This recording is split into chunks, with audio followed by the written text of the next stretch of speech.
Play it subtle. Subtle. Hello. Hello? I am the Lazy Writer. Charmed, I'm sure. Yes. And welcome to this spoiler-heavy video on 28 Days Later. Before we get started, I'd just like to point out that I know they're not technically zombies in this film, but I don't care. I might refer to them as zombies at some point in this video, and I'll definitely refer to it as a zombie film because, well, regardless of what the infected are, that is exactly what it is. Hopefully you'll see what I mean. But for now, I'm just going to jump right into it. So these are some random thoughts on 28 Days Later.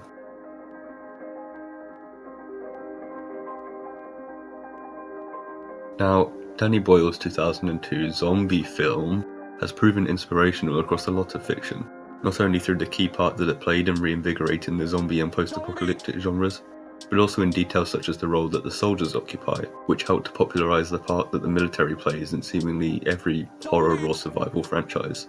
The music is of course influential, particularly in The House in a Heartbeat, which was used for instance to promote one of my favourite games in Metro Exodus. Waking up in an abandoned hospital was a feature before 28 Days Later, used in The Day of the Triffids for example in 1951, and even of a sort in When the Sleeper Awakes all the way back in 1899. However, I can't personally think of a version that is more iconic or successful than Jim's unanswered cries echoing throughout the streets of London. And not to get ahead of myself, but there are a lot of areas like that, where the film excels through the use of great ideas that had been done beforehand. Instead of running off to find its own niche, 28 Days Later mixes all of the best elements of its genre and comes up with a potent concoction as a result. It stands on the shoulders of giants, and ends up as one of the top 2 or 3 zombie films I've ever seen, which doesn't sound like much, but they are 3 of my 4 Letterboxd favourites right now, so it may be higher praise than it seemed. Right from the start of the film, we are bombarded with the idea of people killing people in the form of the videos that we are shown. We see these videos from the perspective of the chimpanzees, as though we are being conditioned, introduced to the violence perhaps. Or maybe it's all too familiar. Maybe we see this and we recognise riots, or war, or brutality seen on a TV screen within the film, just as we watch the news in our own homes, ourselves conditioned to accept this violent world that we occupy. Well, maybe we don't watch things on TV anymore because it's not still 2002. But either way, we can look to the videos we've seen of protests being violently put down, or shootings that are filmed and go viral. In our ordinary lives, this image doesn't seem far-fetched. This scene is drawn straight from reality, to the point where you might think the footage was real, in the vein of Neil Blomkamp's short film Alive in Joburg, for instance, which makes poignant social commentary through using real interview footage and framing it as a discussion about alien refugees. In Danny Boyle's film, it emphasises that statement of people killing people, taking us aside and showing us that this is real. This is what we all are. In my opinion, it's one of the reasons why the film is so brilliant. It takes the core idea of almost all zombie-related media, that man is the greatest monster of all, and reinvigorates it, makes it closer to home. Romero's Night of the Living Dead, yeah, I wasn't gonna not mention Night of the Living Dead, was so effective because every character acts with survival at heart, and so could be any of us. The whole film establishes the groundwork that the humans in the house are more dangerous than the undead outside, and punctuates it with an ending, a simple mistake that indicates that we, even in attempting to act valiantly, can be so much more dangerous and achieve so much more destruction than the apocalypse outside the front door. That's what Night of the Living Dead is. Normal people killing people.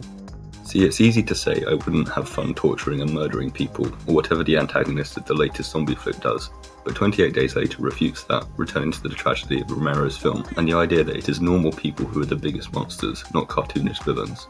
We've all encountered groups of people who behave like Major Henry West soldiers, and a huge part of why their general pre-twist behaviour feels so off-putting is that we've experienced it before. The Major's reasoning and his attempts to justify it to Jim shows just how close we can be to falling off that cliff.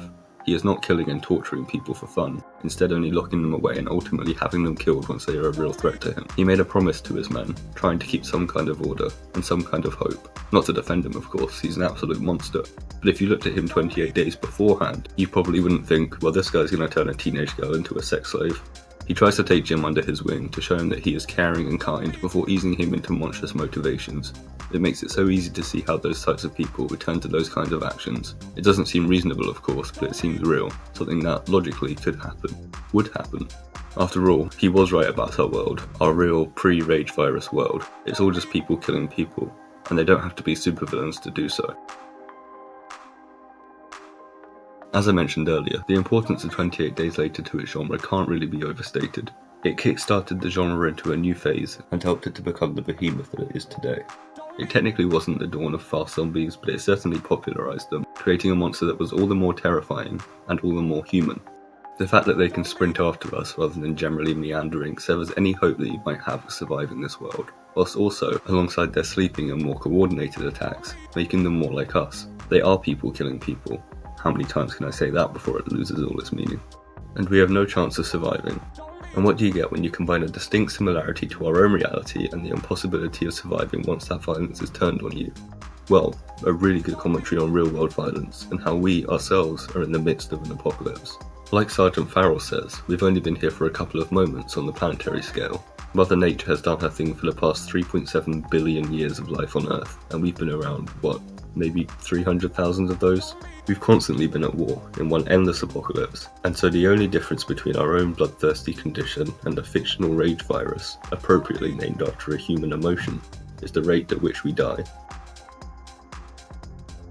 Thanks for watching this video, and I hope that you have a happy Halloween. If you enjoyed the video, please do consider giving it a like, or maybe a comment if you had anything to say. Either way, I'm just glad that I made it through this entire video about a deadly pandemic without once mentioning the corona.